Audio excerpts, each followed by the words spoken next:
Hello and welcome to our second, if you've watched them in the order I've put them on, teams, because I've put COPD on first and then there'll be heart disease and cardiac rehab, or first if you've gone straight into heart disease. So hello and welcome. So we're going to look at heart disease and cardiac rehab in this one.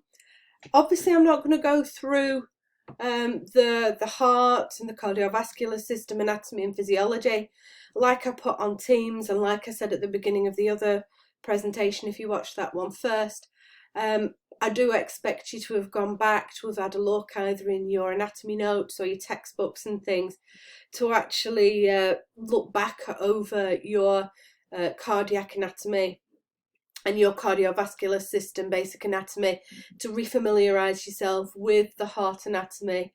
Obviously I'll go a little bit into it in this presentation as we go forward, but it'll be more linked into heart disease and what's gone wrong rather than the correct anatomy and what should be happening if it's going right.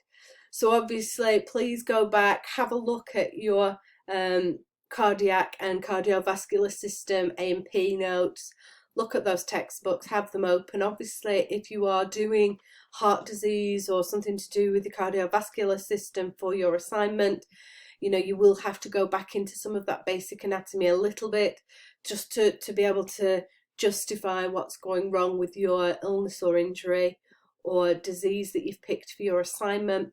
But if not, obviously it's always good to refamiliarise yourself with it to further understand what we're going to talk about over the next few slides. So what is heart disease? So heart disease, or sometimes called cardiovascular disease, is a class of diseases that affects the heart and the blood vessels. And generally this can be related to a process called atherosclerosis. So this is basically when stuff blocks our vessels. It tends to be cholesterol. We have these little build-ups over time. Our nice stretchy, if you remember back to your anatomy, our nice stretchy vessels, which are nice and happy and perky when all this blood is getting pumped through it, either become hard and crusty, so they're not as stretchy, they're not as good, or they become filled with cholesterol plaques, which actually narrows them down. So instead of them being nice and wide and stretchy, they become very, very narrow and very, very constricted. So obviously our blood can't pass through it. If there are any blood clots or any thickenings or any issues that are flowing within the blood, they can actually then become stuck within these plaques and then cause some of the issues that we're going to talk about. So obviously when we're talking about cardiovascular disease, cardio relates to the heart, vascular relates to the vessels, so the veins and the arteries. And as I said, atherosclerosis is a condition that develops when a substance called plaque, that cholesterol buildup, when we're thinking about, you know, we're eating the good and bad foods and our nutritional diets and what we should and shouldn't be doing, and smoking and exercise and everything. These are all the things that can cause this plaque build-up within our vessels, and then, as I said, it narrows them, it makes it hard for the blood to flow through, and if a clot forms, it can therefore cause a blockage. And as you can see in this diagram here, we've got a little vessel on the heart, one of the coronary arteries, which is actually blocked with that little blood clot that's stuck in a cholesterol plaque. And obviously if this was to happen, this might be one of the causes of a heart attack or a myocardial, one of the layers of the heart, cardio, heart, infarction. So it's actually going to stop the blood flow to that area of the heart, and obviously if we get cell death in that area, we're a bit pickled. If we get cell death in areas of the heart and the heart can't beat properly, or the signals, if you remember back to your anatomy and physiology and the way that the signals, are sent through the heart, you know, we're going to be in a pickle and it could potentially cause death. So inside the heart, we can have problems within the heart. So if we, again, as I said, if we think back to our anatomy and physiology of the heart, we've got a diagram up in the top left corner here of our traditional heart anatomy with our left and right atriums, our left and right ventricles, our pulmonary artery, our vena cava, our aorta.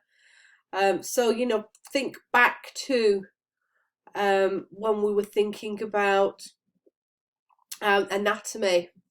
And then on this lower left hand side, we've got an example of cardiomyopathy. This is when the heart has actually grown and it is enlarged. So instead of our ventricles working and being as they should be, they are actually enlarged and dilated due to this cardiomyopathy, which can cause inefficiencies in the beating of the heart. It can cause problems with the functionality of the heart. It's not as efficient. It's not going to pump blood around the body properly. So it can cause the patient a lot of problems. On the left-hand side of these diagrams here, we've got an extension of some of the things that I said on the previous slide, where we're thinking about blockages in those coronary arteries. And obviously, if we have blockages in those coronary arteries, it can cause death to the heart muscle in that particular area. If we're lucky and it's only a tiny part of the heart, and we just have a mild heart attack, hopefully the heart can still be efficient and it can still be functional and it can still beat and it can still do its job of pumping the blood around the body. However, obviously, if this blockage takes out a large portion of the heart, unfortunately this heart attack would be fatal.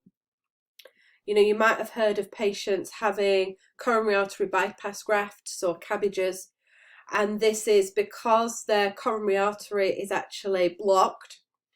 So as you can see in this diagram here, we've got a blocked coronary artery.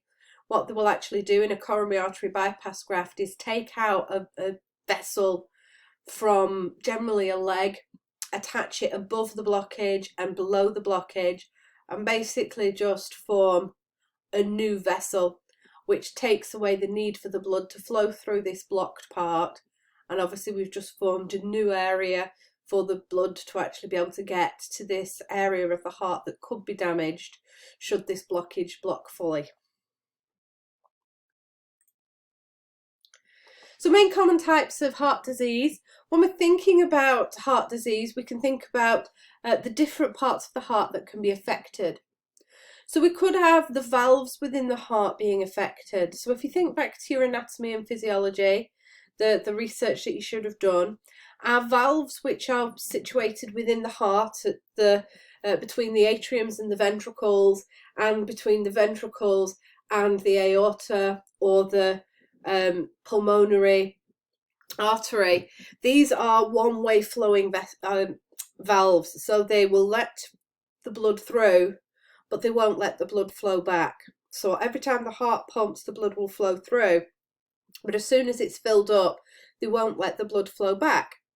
And obviously, if there's a problem with the valves, and these valves are either leaky or they have gaps in them, or these valves aren't functioning properly, this is going to cause problems with the functionality of the heart. So it might be linked to the myocardium, so it might be linked to the actual muscles of the heart.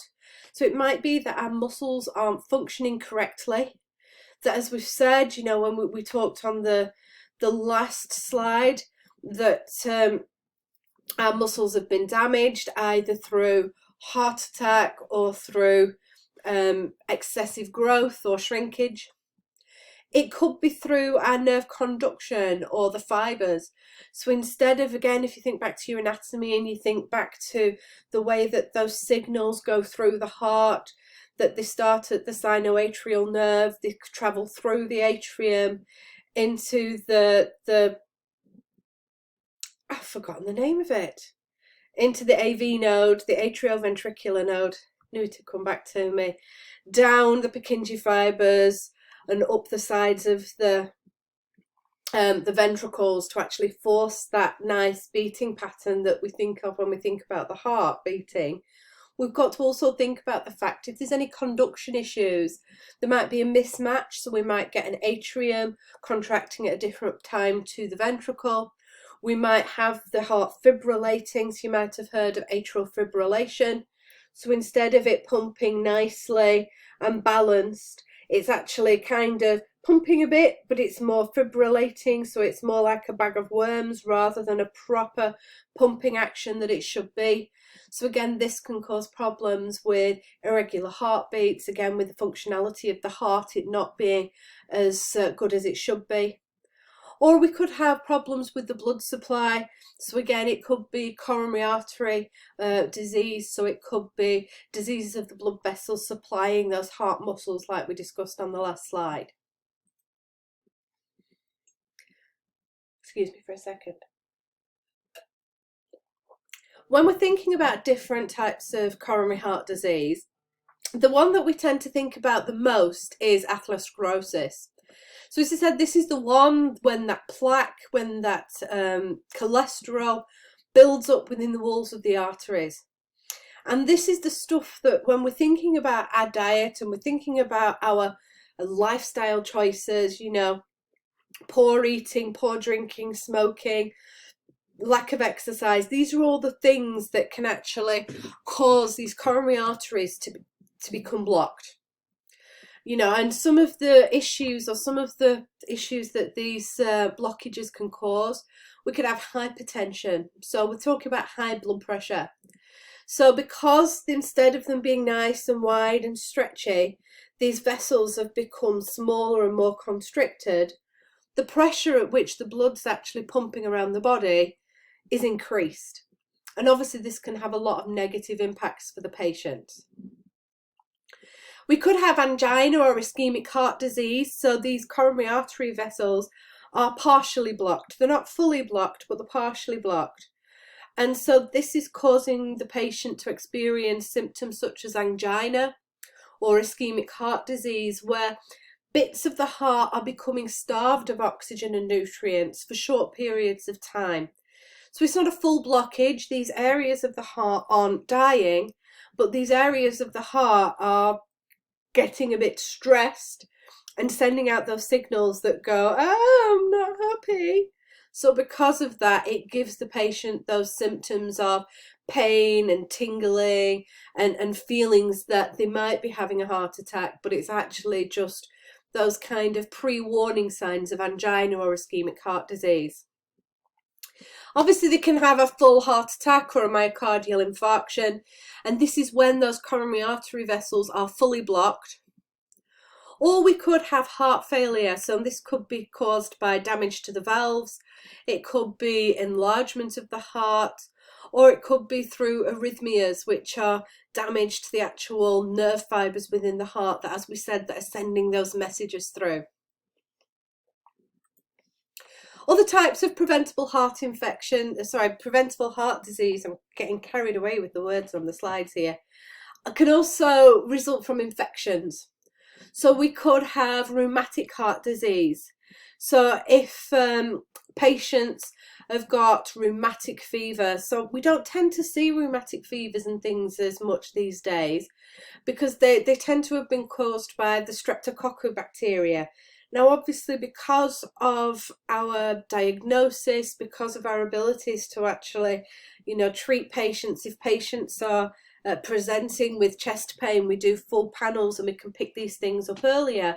Patients can actually, we don't tend to get a lot of these heart diseases as much from infections, but patients can still have them from infections. Another good one that patients used to have a lot, again, historically, was syphilis. Syphilis, everybody loves a bit of syphilis.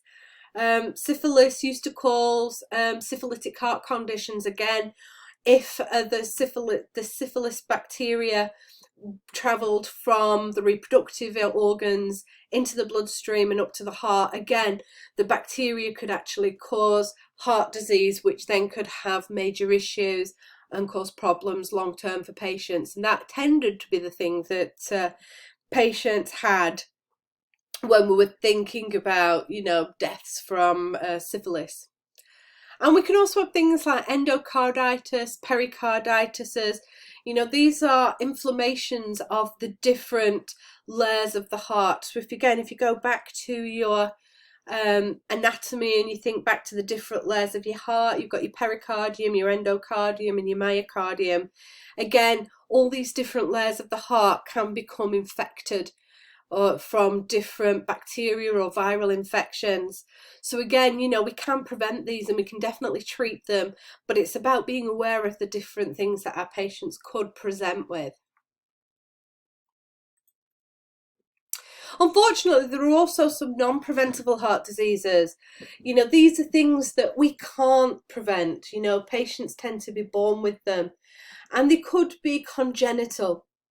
So these tend to be things like malformations of heart structure.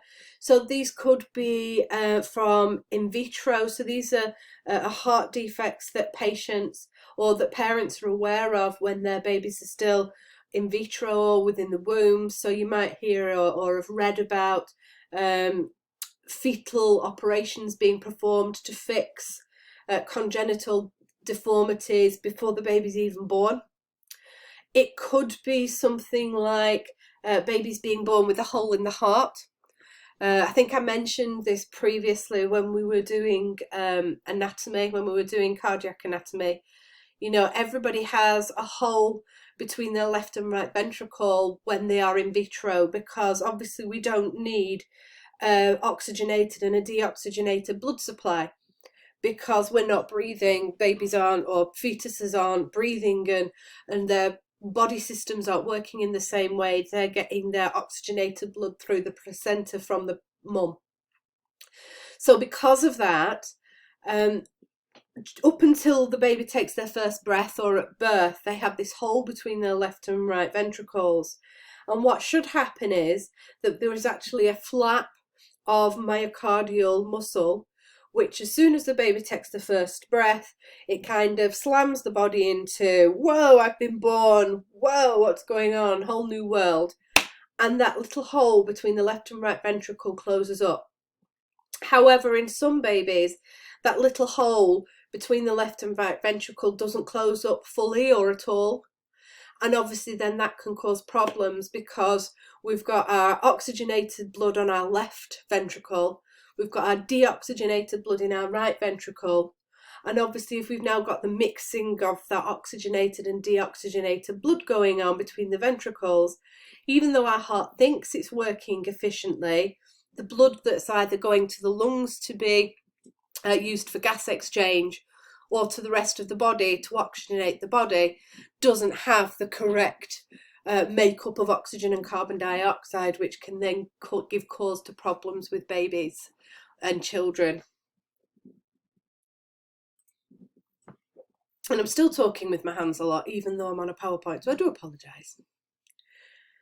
Obviously, there are lots and lots of different risk factors when we're thinking about heart disease. So we could have elevated serum lipid levels. So we're talking about patients who have a high fat diet, patients who have hypertension, high blood pressure, patients who smoke, patients who have untreated diabetes, patients who don't do much exercise, have a very sedentary lifestyle, highly stressed patients, patients who are obese or morbidly obese. Now obviously there's a lot of contention between, do we use BMIs to specify what is an appropriate weight, or are we actually using abdominal waist measurements? Now within risk factors for heart disease, they tend to use abdominal waist measurements, and this is saying that if a waist measurement is greater than 40 inches in a man or 35 inches in a woman, there are more risk of developing heart disease. And again, patients who might have excessive intakes of saturated fats, carbohydrates, salt, all the things that are going to turn into those macronutrients within the body that are going to turn into our fats, they're going to turn into our lipids, it's going to turn into our glucose, you know, the things that are going to increase those plaque buildups within the arteries. There are also some risk factors that are non-modifiable. So these are the things that we can't change.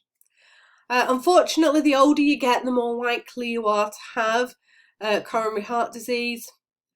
The gender you are, males are more likely to have coronary heart disease.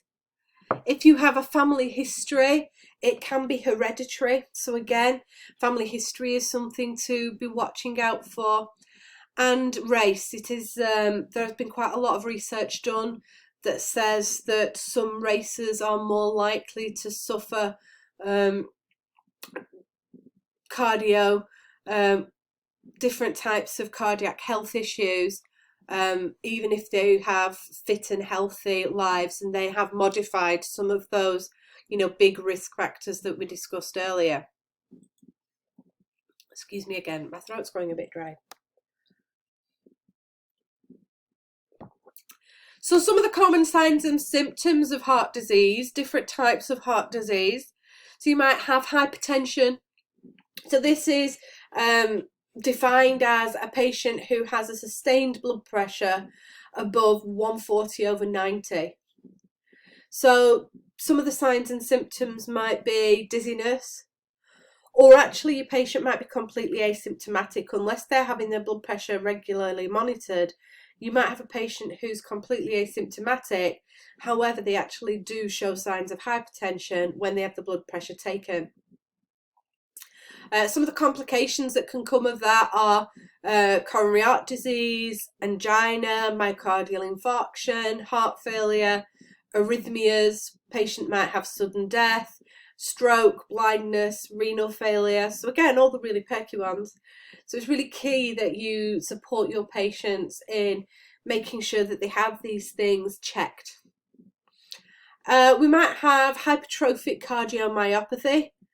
So this is the one that actually damages the muscles of the heart. So it's actually causing, especially the ventricles, which are the key ones to pump that blood either to the lungs or around the body.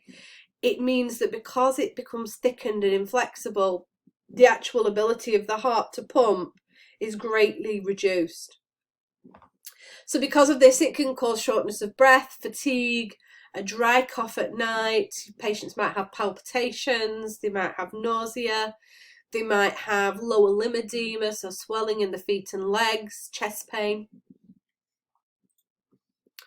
Again, we might have heart attacks or myocardial infarctions. So we're talking, again, symptoms, chest, neck, upper limb, back pain that's not relieved by rest or medications. So it says nitrates. We're talking about GTN sprays, things like that, to make sure that it's not just an angina, that it is actually a heart attack.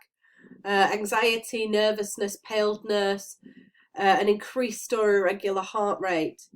Again, they talk very much about the traditional left-armed symptoms, or feeling that somebody's sitting on your chest. However, again, there's been an awful lot of research that's been carried out that says there's actually a massive difference between the symptoms that a man gets and the symptoms that a female gets. And a lot of the research and the education out there is traditionally done from male signs and symptoms of heart attacks and myocardial infarctions, and actually female symptoms of these are very, very different. So, it is really interesting to look around that area to be looking at, what is or isn't a symptom for an MI or a heart attack in different genders. So again, the angina, similar to the heart attack, you might have similar symptoms. However, whereas for a heart attack, it isn't relieved by rest or medication, tends to be that for angina or ischemic heart disease, these symptoms are relieved by medications and rest. And then the last one that we're going to look at today is heart failure. So this is when the heart can't pump effectively enough to meet the body's metabolic needs.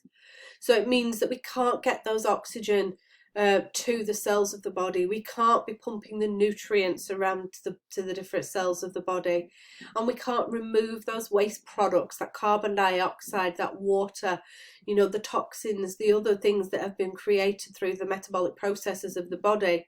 And again, if our heart isn't pumping effectively, these things aren't going to be actually being got rid of and working properly.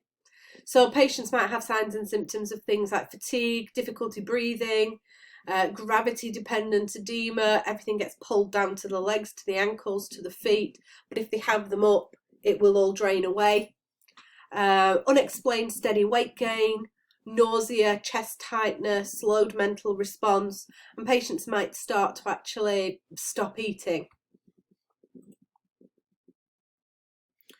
The ways that we actually can start to think about diagnosing heart disease, we start to think about our lab testing. Obviously, we've got to think about, we're thinking about the patient as a whole. We have to take a full clinical medical history. But in addition to a full clinical medical history, we've also got to think about what's actually happening within the heart, within the body.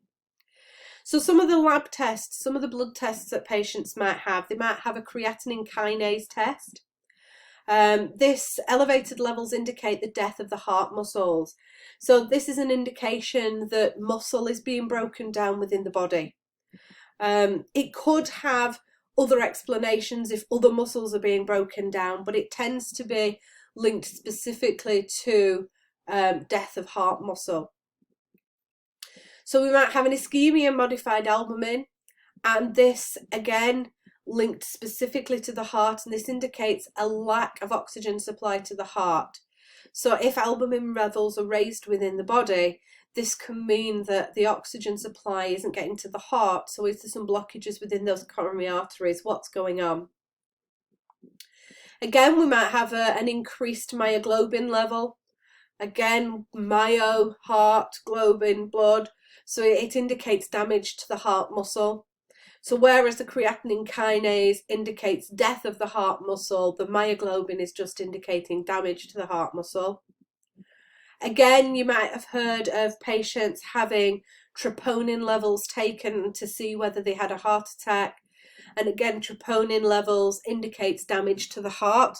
And it's a good indication of if a patient comes in and says that they've had these signs and symptoms, a patient might have a troponin level done. You'll have it on admission, and then you'll have it 12 hours after, or a certain amount of hours depending on what the specific pathway says in your area of work, to say, right, what's the troponin level at admission, and what's the troponin level at this set period of time after? Is it the same? Is it elevated, or is it raised? Just so that they can see what's going on. And again, the patient might have their cholesterol levels checked. This is looking for both LDL and HDL cholesterol, so your good cholesterol and your bad cholesterol, because obviously this is going to give a good indication of whether you've got high levels of cholesterol within the body, which might mean that we have this plaque build-up and these other things that are happening within the body that could be causing us, blockages within those coronary arteries. They might also use graphic recording studies. So we're thinking about things like ECGs. So obviously ECGs are recording the electrical activity that's generated by the heart. Different levels of ECGs might be taken depending on what they want to look at. Are they just looking at 1 lead ECGs? Are they looking at 3 lead ECGs? Are we looking at 5 lead ECGs? Or are we looking at a full 12 lead ECGs? And all this means is that depending on where, how many ECG leads that you're actually connecting up will depend on which image of the heart is actually being seen.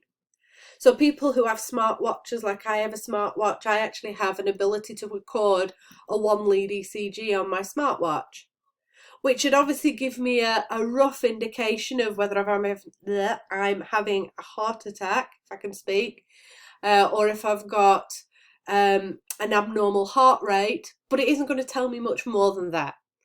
Whereas a 12 lead ECG, because we're sticking all the different ECGs around the body, it's actually giving a good indication of all the different axes of the heart.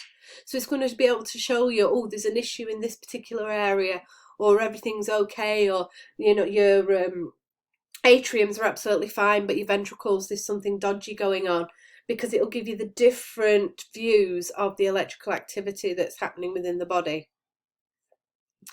We can also take that further and do an ECG stress test.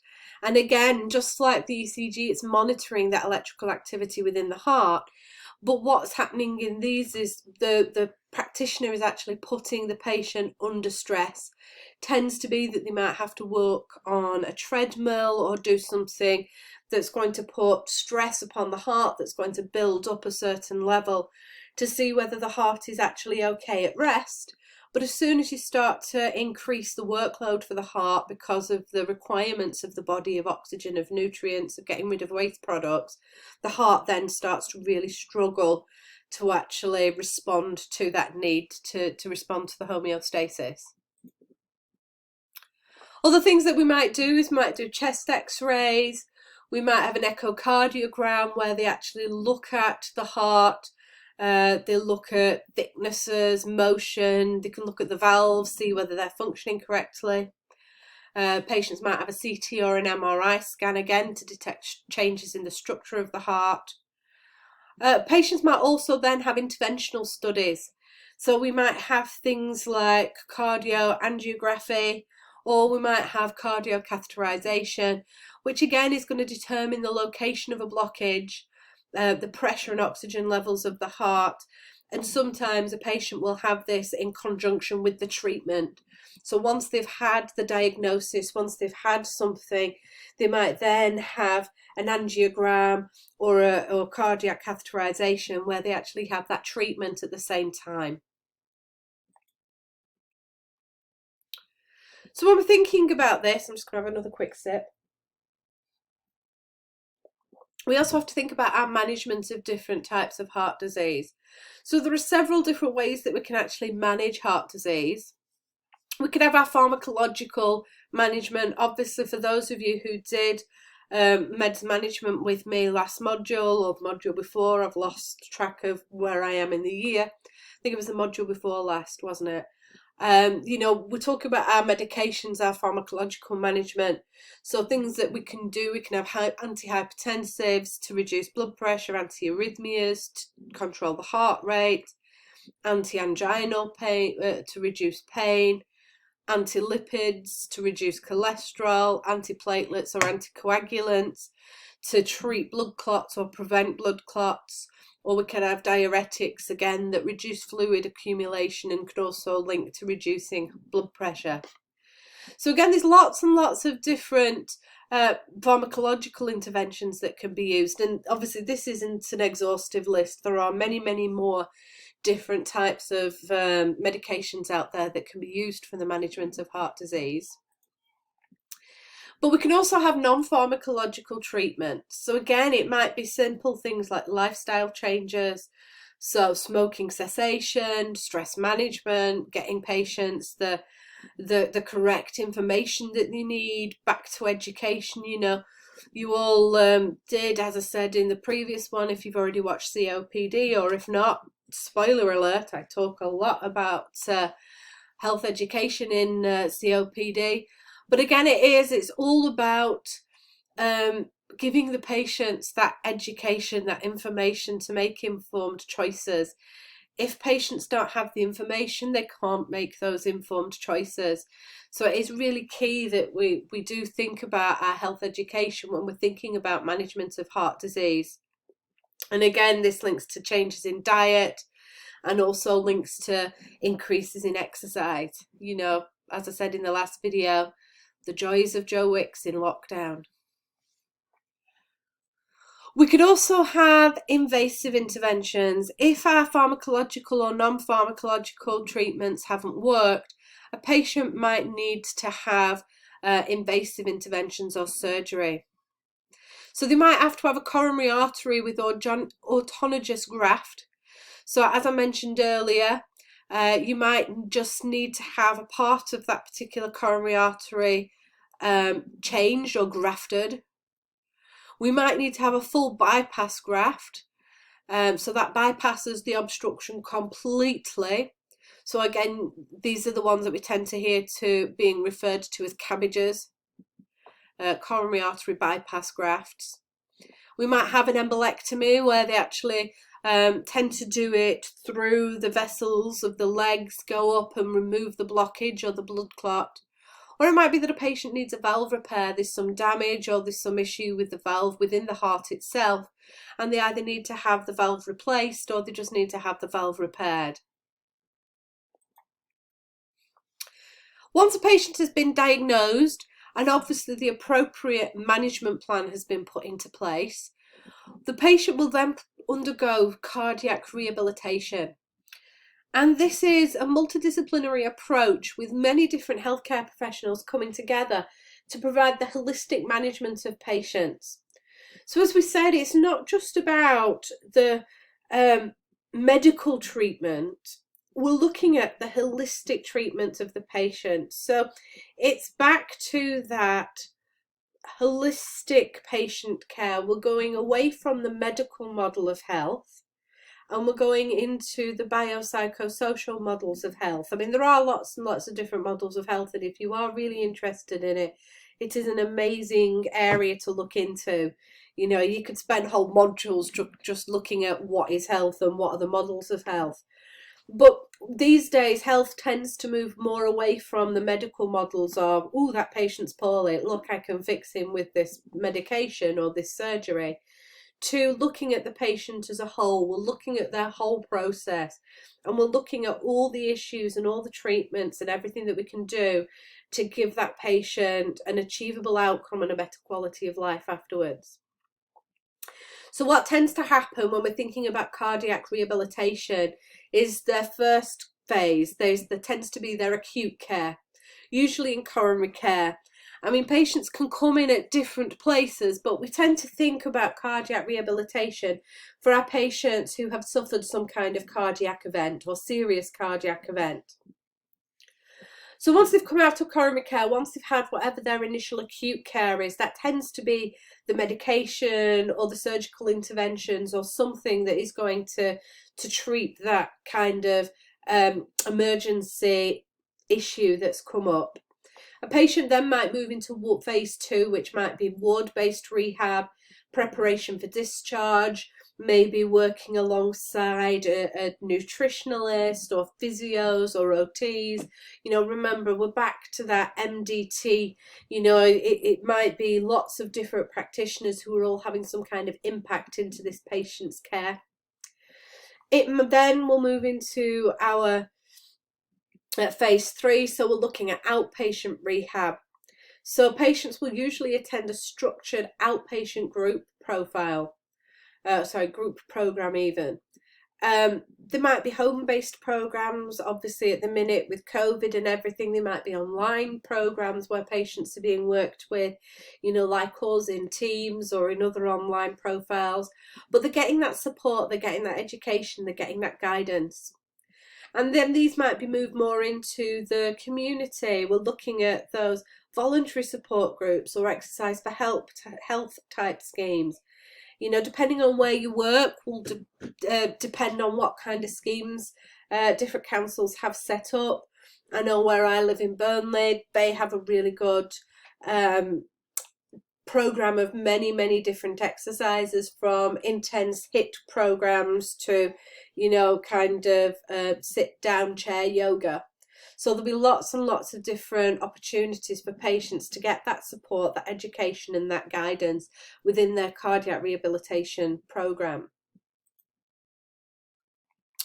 Things that are talked about within these cardiac rehabilitation programs, as we've said, we're looking at risk factor identification, helping the patient to understand what is going on, what has happened, what they should or shouldn't be doing.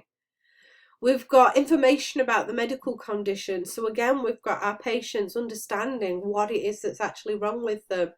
You know, we talk a lot about education, but if a patient doesn't understand what's wrong with them, how can we expect them to make the appropriate changes? It might be that they need education on smoking, on understanding the risks and support to stop. Again, it might be the same for diet and exercise. It might be that the patient needs support and encouragement to return back to normal activities, be these home activities, leisure activities, work activities. It might be that they need psychological support following a heart attack or heart surgery, and stress management or anxiety management. Again, we're thinking back holistically about our patient, and being told that you were that close to death because you'd had some kind of heart attack or other cardiac event could actually have caused a patient to have quite a lot of psychological adjustment to do as well. So it's not just about the physical stuff, it's also about the emotional and social stuff. It might be that they need support with their medical treatment, what they're on, why they're on it, what they need to do, why these are so key and important. And it might also be support for the partner or family to understand why these changes need to be made, because it might be that they aren't the person that does the cooking or the shopping. So it might be that the rest of the family needs education and support into making appropriate choices going forward. As we've said, there are lots and lots of things that are going to support these cardiac rehab programs. I've talked already about theories of change from our health education models. So we're thinking about, health behaviour change. We're thinking of those stages of change models and things where, we're trying to give patients that information to be able to move through the stages and to make those healthy choices. It might be educational models of interventions. It might be psychological support intervention models. As we've said, we might be looking at medical and biomedical models of change. There are lots and lots of different theories that are going to underpin these models of practice and that are going to underpin all these different things. And I do apologise if you can hear my small child shouting at her friends in the background whilst playing Roblox. She is in a different room, but I can still hear her, so the video recording might be picking her up as well. And we've also got those psychological models as well, thinking about, challenging behaviours, fear, irrational beliefs, negative thoughts, and again, trying to get patients to actually, think and work through their thoughts, because we're looking at it from this holistic model. We're getting our patients to be supported holistically. There are quite a lot of different changes in approaches to cardiac rehab. We've got national service frameworks. Obviously, this is a national service framework from 2000. I haven't been able to find anything that was more up to date, but doesn't mean to say that there isn't anything that's more up to date in your particular trusts. But this is a move from rehabilitation models to an educational model. It's all back to that. If we give the patient the information, they will be able to change, or at least make educated decisions on whether to change or not. Moving from pure exercise to exercise and discussion. That again, we've got stuff that's menu driven, so it can be tailored to the group or individuals. So that's why, as I said, if you look at what stuff your council might have on, there are lots and lots of different things, from intense programs to quieter, more relaxed programs. This means that our content can be more appropriate to our different patients' needs. We're going to be meeting the needs of elderly patients, younger patients, women, disabled, different minority patients. So again, it's really key to making sure that we're individual and holistic. That the content's appropriate for a wider range of conditions, so that we're not just specifying to, oh, you've had a heart attack, or oh, you've got angina, that actually we're getting patients to work together, because if we can get them early enough, hopefully they won't get to that further on process. And again, that we're moving them into the community, we're helping, we're supportive, and that we're more of a proactive, preventative model as opposed to a reactive rehabilitation model.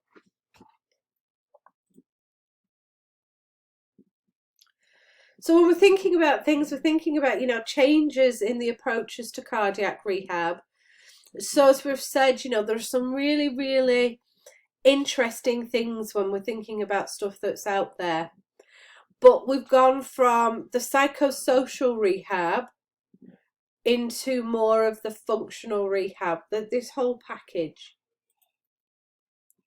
And when we look at this, we can see that actually anxiety is heightened when we think about the way that a patient responds. You know, they have their cardiac event.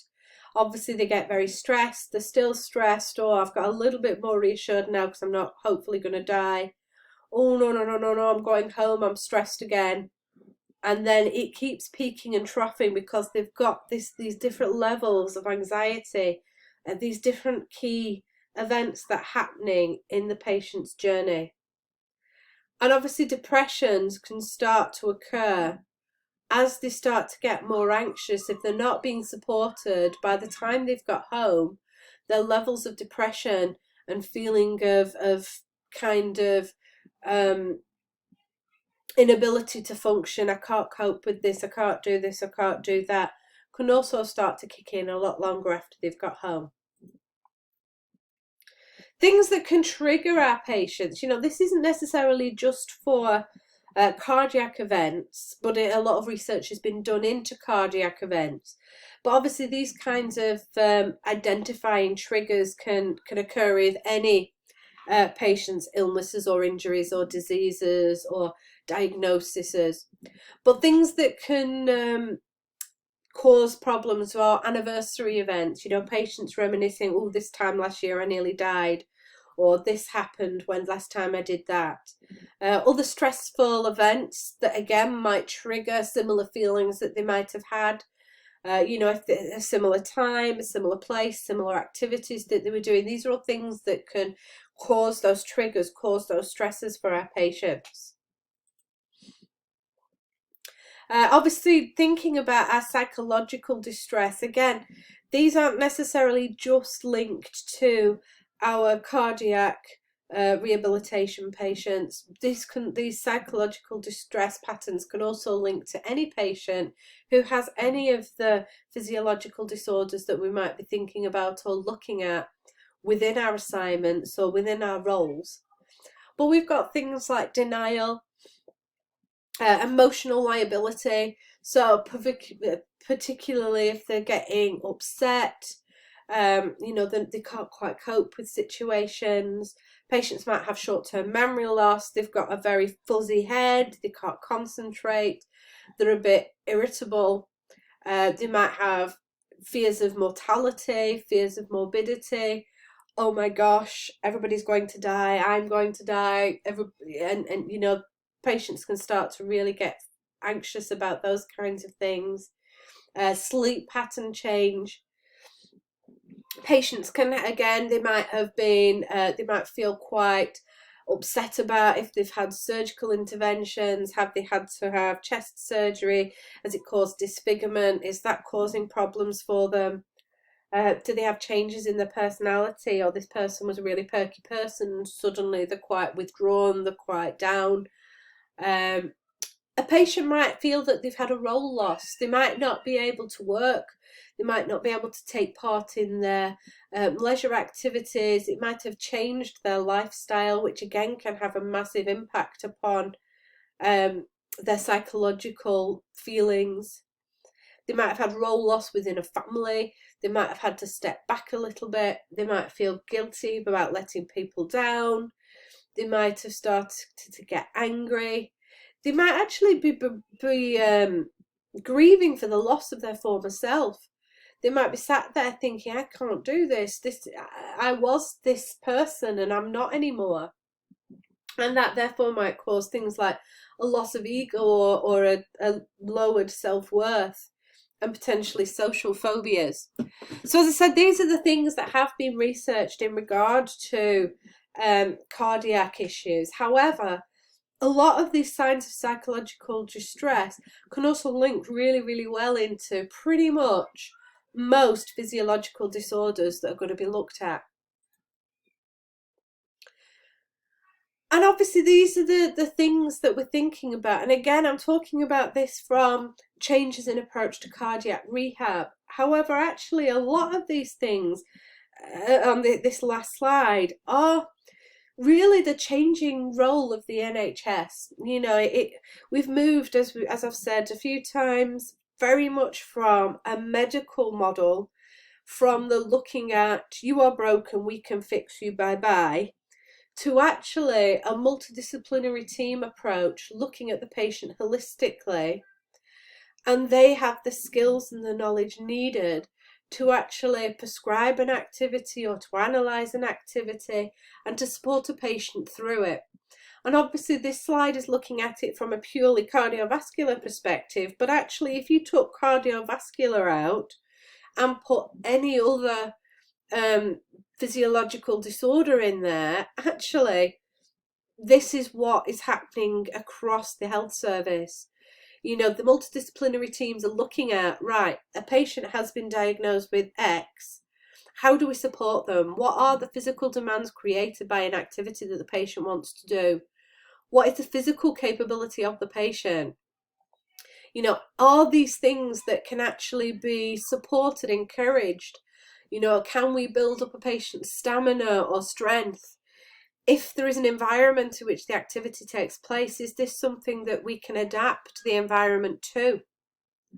And what's the psychological state of the patient? Does the patient need the education? Do they need support with understanding and coming to terms with what's actually happening to them and everything else that they're going through? So, as I said, that was my quick whistle-stop tour to heart disease, cardiac issues and cardiac rehab. Obviously, like the others, I'll chuck some tasks on that relate to both cardiac and respiratory onto Teams later. Have a look at that. Hopefully, if you've watched this first, you'll watch the other. If you've watched the other, this is your second one. So yay, well done. You've listened to me witter on for an hour and a half. So have a fantastic morning. I shall see you for the discussion this afternoon. Have a look at the tasks and then we'll come together and have some fun discussion later on. So see you later. Bye.